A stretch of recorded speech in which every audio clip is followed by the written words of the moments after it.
শুভ সকাল ছোট্ট অভিযাত্রীরা।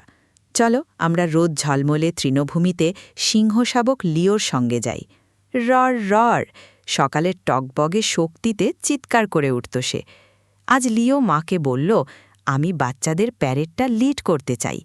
মা সিংহ মৃদু হেসে বললেন, লিড করতে হলে নীরব নেতা নীতি মানতে হয়।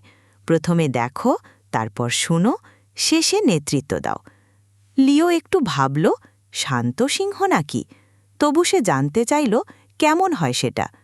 তার বন্ধু টিকা জেব্রা, পিপ মিরক্যাট আর নরি জিরাফ এসে গেল।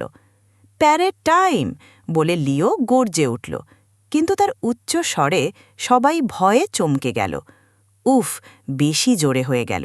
বুঝতে পেরে সে মায়ের কথা মতো চারপাশে তাকাল। একটা পানি ভরা গর্ত আর কাঁটাযুক্ত ঝোপ চোখে পড়ল। তারপর সে কান খাড়া করে শুনল একটা ভীত স্প্রিংবক কাছেই লুকিয়ে আছে। তাই লিও এবার চুপচাপ নেতৃত্ব দিল। আমাকে অনুসরণ করো, সে ফিসফিস করে বলল। পা ধীরে আর ফাঁক বড়, ধীরে প্রশস্ত পথে চলি। সবাই নরম পায়ে বাধাগুলো এড়িয়ে হাঁটল।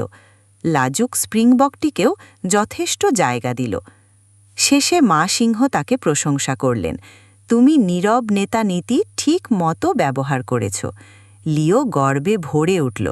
সে বুঝল, সত্যিকার নেতা একসঙ্গে শক্তিশালীও হতে হবে আর কোমলও হতে হবে। কি চমৎকার শিক্ষা! আরও মজার আর ভাবনার গল্প পেতে আমাদের চ্যানেলটি সাবস্ক্রাইব করতে ভুলবে না। দেখার জন্য ধন্যবাদ।